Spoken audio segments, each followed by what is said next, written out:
Angoulême, c'est quand même un sacré festival sur 4 jours. C'est une chance et une opportunité de pouvoir vraiment vendre ici.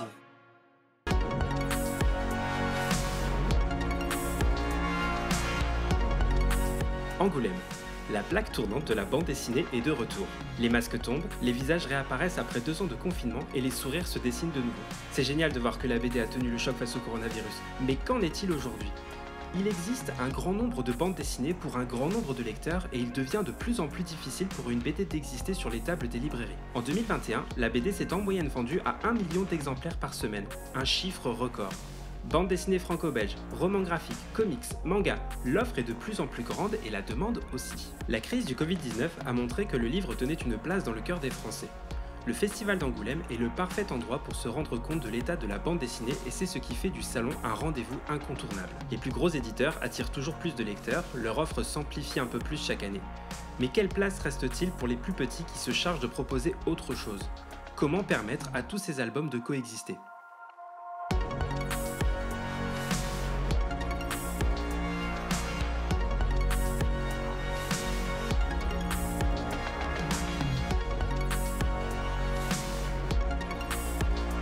La BD alternative a sa place dans le paysage éditorial et Angoulême le montre cette année puisque Julie Doucet remporte le Fauve d'Or. C'est assez chouette de pouvoir voir et de pouvoir découvrir un petit peu ce qu'elle fait. Un dessin qui a l'air assez chargé de prime abord mais qui est vraiment intéressant.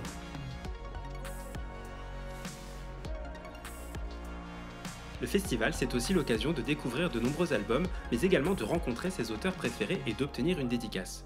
Je croise au détour d'une conversation Johan Cavege, auteur de Moundir, la première publication chez Bubble Édition. Alors Moundir, c'est un album de science-fiction qui repose sur l'histoire de ce petit cerf, le petit personnage principal, donc Moundir, qui protège un œuf. On ne sait pas pourquoi, on ne sait pas ce qu'il y a dans cet œuf, on ne sait pas où ce petit personnage se rend, on sait juste qu'il est poursuivi par une espèce de créature dont on ne voit pas le visage. Et qui, elle, tient absolument à récupérer cet œuf. Et du coup, tout l'album est structuré autour de cette course-poursuite. Et en fait, à travers les planètes qu'on va visiter dans l'histoire, on va comprendre un peu tout ce qu'il y a en fait, autour de cette course-poursuite, les enjeux qui sont en fait, peut-être plus grands que juste la relation entre ces deux personnages. Je voulais une BD où l'absence de texte et le silence ne soient pas juste un gimmick ou une manière de raconter, mais que ce soit aussi lié au thème de l'histoire. Il y a quelque chose qui s'appelle le grand silence dans l'histoire, qui est un espèce de phénomène. On ne sait pas du tout ce que c'est au début de l'album, mais du coup, voilà, je voulais que le silence est aussi un vrai thème de l'album. Et en fait, c'est pas vraiment un album sans texte. C'est juste un album où quand il n'y a pas de raison que les personnages parlent, ils ne parlent pas. Et du coup, à quelques petits endroits, il y a un tout petit peu de texte, dans l'album, quoi. Et je voulais que le son soit presque comme une nuisance parfois dans l'album qu'il arrive et qu'en fait on s'habitue vraiment à pas en voir et parce qu'il y a un petit bloc de texte qui arrive de nulle part, quoi.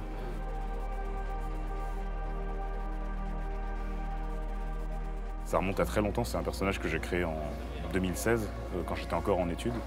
Et donc, du coup, voilà, je savais juste que je voulais faire des pages, j'avais même pas une vraie histoire de construite à ce moment-là, c'était juste pour passer le temps. Et il me manquait le petit truc qui allait motiver la création de cette histoire-là. Et en fait, il y a des gens à côté de moi, à la cantine de l'école, qui parlaient de Koh Lanta et de Moundir, Moundir l'aventurier, le personnage de télé-réalité, quoi. Et du coup, je sais pas, moi je connaissais pas Koh Lanta, tout ça, mais juste le nom de Moundir, ça m'a fait un peu... je sais pas, j'ai juste eu un tilde. Amundir Sarsan, enfin c'est cerf de la lune en anglais, et du coup en fait le fait que ce soit un cerf vient tout simplement de ce très mauvais jeu de mots qui a en fait motivé toute cette BD. Donc voilà, on trouve son inspiration où on peut. En études d'art, ce qui m'a motivé à faire de la SF à ce moment-là, c'était que j'ai découvert Möbius à ce moment-là. Ça fait forcément un choc artistique, quoi. Mais en fait, je l'ai découvert de très très loin. J'avais pas lu d'album, j'avais juste découvert son trait dans quelques illustrations. Dans sa période où il faisait des choses à une ligne claire très très épurée. C'était des espèces de paysages très très plats avec une espèce d'horizon un peu infini où justement on ressentait ce côté grands espaces silencieux, tout ça. Et je pense que ça c'était le vrai point de départ. Et du coup voilà, Möbius plus Moundir l'aventurier, ça fait ça quelques années plus tard, quoi. Et Johan, c'est réussi. Dans l'espace, personne ne nous entend parler. De mon côté, j'ai adoré voir le texte s'absenter sur cet album, ça agrandit vraiment la profondeur du vide spatial. Je rencontre également Arnaud, rédacteur en chef de comicsblog.fr et animateur sur First Print. Bonsoir, salut. Alors First Print, c'est un podcast que j'ai monté avec un ami qui s'appelle Corentin à l'automne 2020. On a plusieurs axes avec différents types d'émissions. Notre but, c'est de toute façon de rendre la culture comics accessible à tout le monde. Et la culture même bande dessinée, en fait, d'une certaine forme de bande dessinée qui nous parle. Et c'est pour ça qu'on fait pas mal de podcasts, d'interviews où on va à la rencontre d'artistes, d'auteurs, d'autrices, mais aussi d'éditeurs, de coloristes, d'organisateurs de conventions, de ce genre de choses. En fait, toutes les personnes qui, par leur travail, en fait, participent à faire vivre cette culture. Si je donne la parole aux artistes, aux éditeurs, à tout ça, c'est parce que leur travail me plaît déjà. Enfin, déjà, c'est mon métier de façon de parler de leur taf, mais je pense que c'est vraiment aussi... En fait, j'ai vraiment une envie pas de vulgariser, mais d'expliquer. Parce qu'au final, on voit plein de BD dans les librairies, on ne sait jamais ce qu'il y a derrière. Et moi, en fait, ce que j'ai envie de faire avec ces émissions, c'est surtout d'expliquer, en fait, qui sont les personnes derrière, comment elles ont réfléchi, ou juste comment elles travaillent, c'est quoi la méthodologie de travail d'un auteur avec son artiste, c'est quoi faire un planning prévisionnel quand tu es éditeur. C'est même jusqu'à dire c'est quoi quand tu es assistant de fabrication, comment on fait une maquette de bande dessinée. C'est vraiment essayer juste d'avoir une forme de mission un petit peu d'éducation. Ouais, je suis assez d'accord avec Arnaud. La plupart des événements autour de la BD nous renvoient le plus souvent vers le produit fini, mais on parle trop peu des autres métiers de la chaîne du livre. Heureusement, les expositions sont là pour nous montrer les aspects du livre avant sa publication.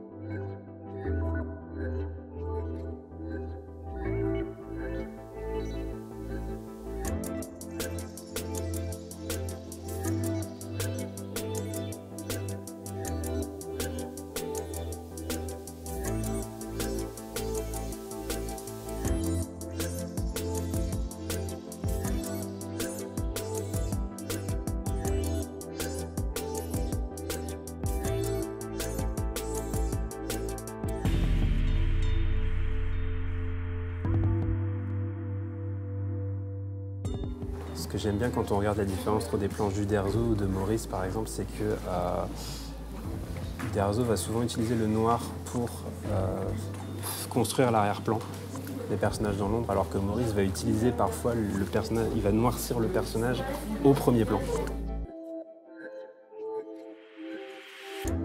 Le festival accueille l'exposition Goscinny, le scénariste préféré de tout le monde je crois.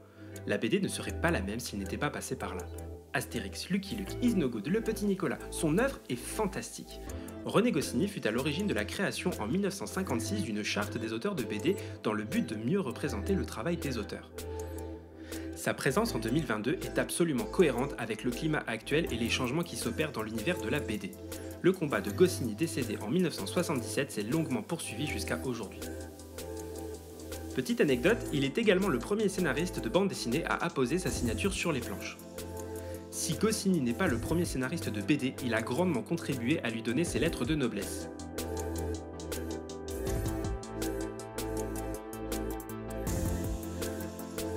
Pour les éditeurs aussi, Angoulême est une chouette vitrine. Il y a d'un côté les plus gros qui viennent avec leurs beaux stands et leurs stars au fil d'attente gigantesques, et d'autres plus petits qui trouvent d'autres moyens pour faire exister leurs ouvrages. Donc moi je m'appelle Teddy, je fais partie du collectif des Indissociables. On est un collectif d'auteurs de bande dessinée indépendants.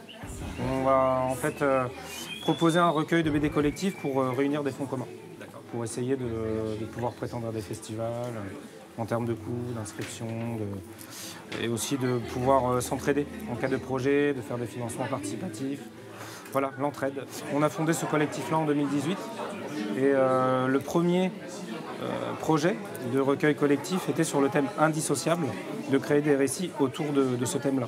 On a des histoires différentes, mais on aborde pas mal de choses comme le féminisme, le handicap, la discrimination, la surcharge mentale dans cette BD-là. C'est assez militant. On est en auto-édition.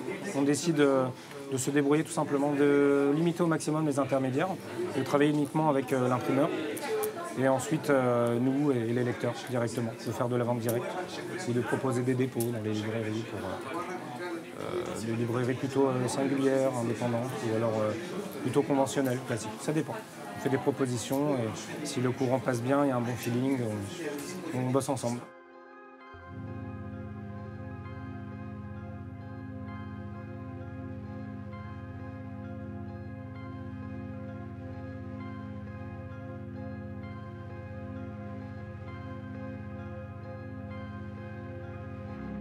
D'autres projets utilisent la solution du financement participatif.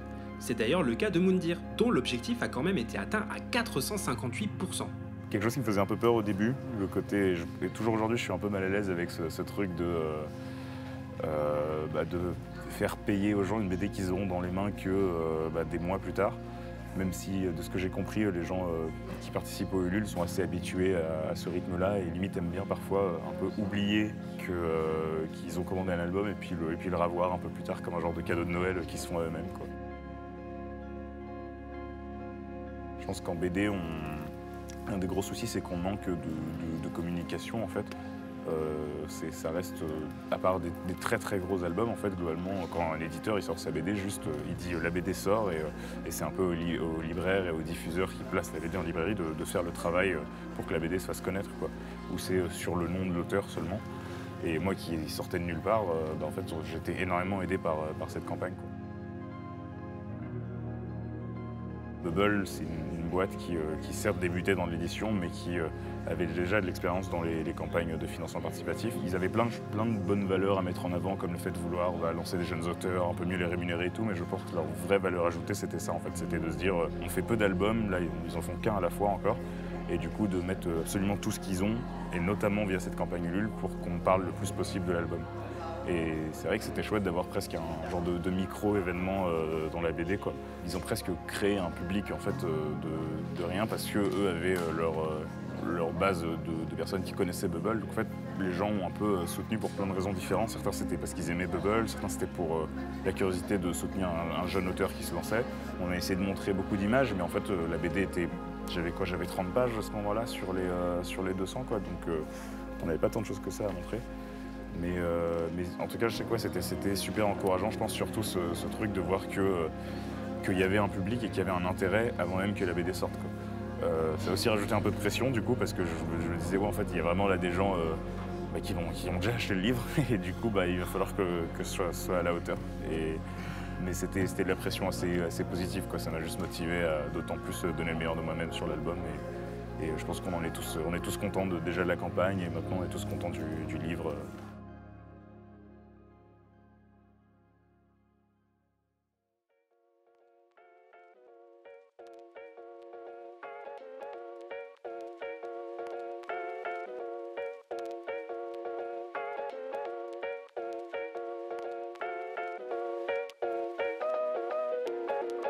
Pendant ce temps, c'est l'exposition Mortelle Adèle qui est à l'honneur au pavillon jeunesse. Créée par Jen Lefeyer et Monsieur Dan, Adèle est la reine des cours de récré des bambins. Encore plus forte que ses ancêtres Tom Tom et Nana, elle dit tout haut ce que les enfants pensent tout bas. Dès qu'un tome sort, il fait immédiatement partie des meilleures ventes de livres.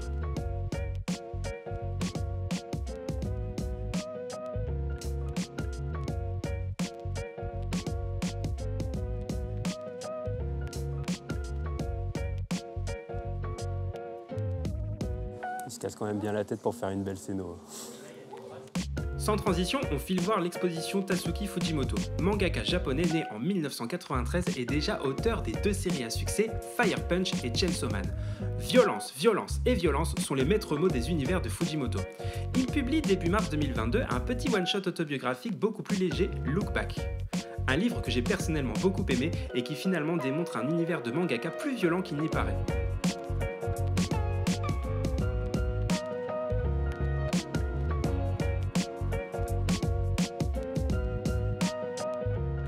Le manga est la forme qui a connu la plus grande croissance ces dernières années. En 2021, la vente de manga a bondi de 107%. Une BD vendue sur 2 est un manga. Alors Atom, c'est un magazine spécialisé que sur le manga, des interviews d'autrices et d'auteurs. On va au Japon les rencontrer et on fait un dossier bibliographie, toutes leurs œuvres complets. À la fin de chaque numéro, il y a un dossier un cahier de critique sur les mangas qui sortent au moment de la parution du magazine. C'est 4 magazines par an. pour 40 €. Et on fait aussi des numéros spéciaux sur des thèmes en particulier. Ça, c'est 100 mangas sur 30 ans d'histoire du manga en France. Là, on a comment les auteurs voient Tokyo, l'horreur, la science-fiction, un peu de tout, quoi.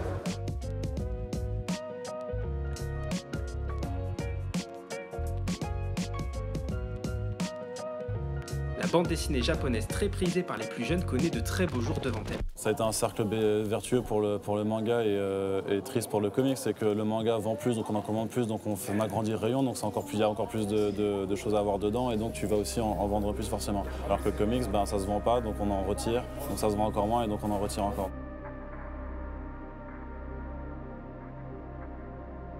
On se rend compte que c'est pas parce qu'il y a des millions de gens qui vont au cinéma que ça se convertit en lecteur forcément. Donc en fait le truc c'est que vu qu'aujourd'hui tu as quand même beaucoup de super-héros avec les films, les séries et tout ça, bah en fait les gens n'ont pas forcément besoin de retrouver des super-héros en bande dessinée. Ce qui est un petit peu dommage parce que la BD permet de faire des choses que les films et les séries ne pourront jamais faire, que ce soit en termes d'expression visuelle, de différents styles justement artistiques et même d'écriture, enfin des choses vachement plus profondes que ce que Hollywood peut nous amener. Alors si on s'intéresse à en dehors du super-héros, bah, c'est assez rare d'en entendre parler, sauf quand c'est des très grands noms d'une certaine forme de bande dessinée américaine, alors que ce soit dans quelque chose de très indé, que même les gens n'identifient pas comme du comics, genre Chris Ware, personne ne l'identifie vraiment comme du comics en tant que tel. Et même dans l'indé, il y a Walking Dead qui a réussi vraiment à percer la barrière du grand public, et sinon les autres titres très peu. Donc il y a quand même un énorme manque, hein, clairement, dans les médias généralistes, mais il y a aussi un manque de médias spécialisés, clairement, puisque le site pour lequel je rédige, comicsblog.fr, c'est vraiment le seul site où tu as des journalistes rémunérés pour être dessus un platon. Il y a un écosystème en fait, qui ne permet pas à beaucoup de gens en fait, de pouvoir faire ça en tant que profession. Et donc si tu n'as pas beaucoup de gens qui peuvent le faire vraiment, qui peuvent que le faire sur leur temps libre, forcément ça va se répercuter après dans la volumétrie en fait, de la façon dont cette culture est abordée. Et vu que ce n'est pas une culture qui intéresse beaucoup les grands médias, voilà.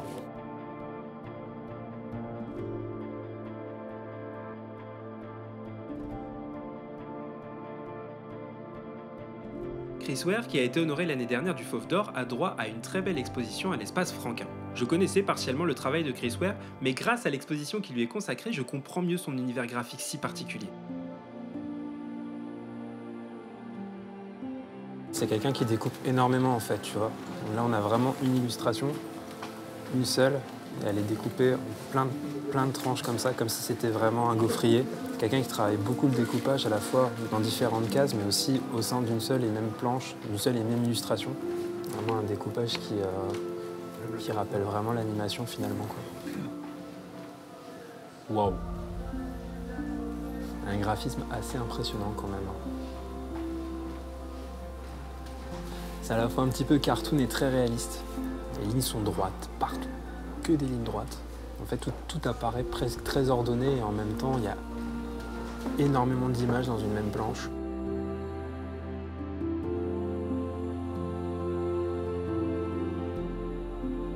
C'est marrant, c'est assez intéressant de voir les traits de crayonné et de voir ce qu'il a gardé après. Et ce qu'il a gardé dans son ancrage. C'est-à-dire que là, la main en fait, du petit garçon, elle n'existe pas, n'existe plus.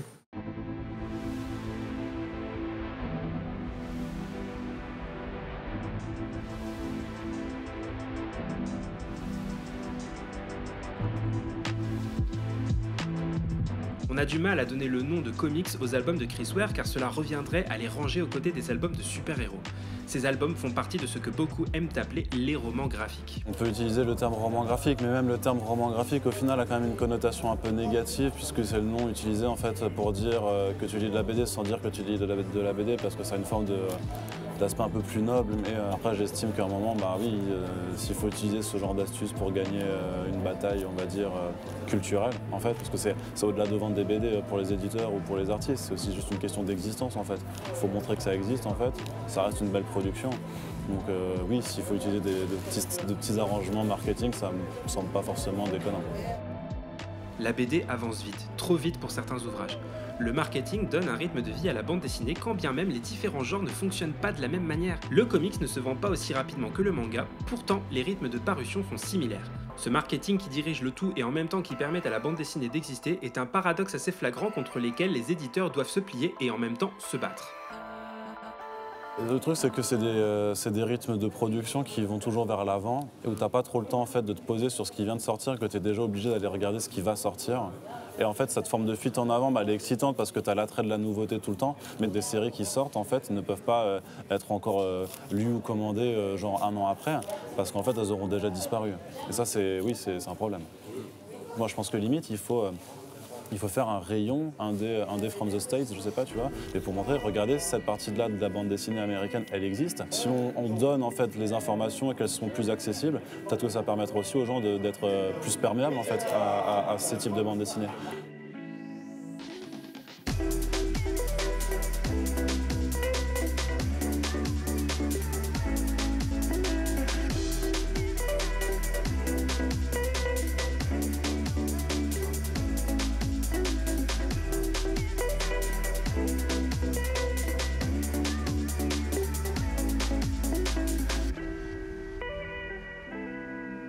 Bientôt un demi-siècle d'existence pour notre festival. Roselyne Bachelot-Narquin fait enfin l'annonce que beaucoup d'auteurs attendent. Alors qu'on sait que 36% des auteurs de bande dessinée vivent en dessous du seuil de pauvreté, un protocole de rémunération est mis en place pour les plus gros salons. 226 € par auteur et par festival au titre du droit d'auteur. Espérons que cela perdurera et que le travail des auteurs soit enfin reconnu à sa juste valeur. Moi, je veux pas rien dire en fait.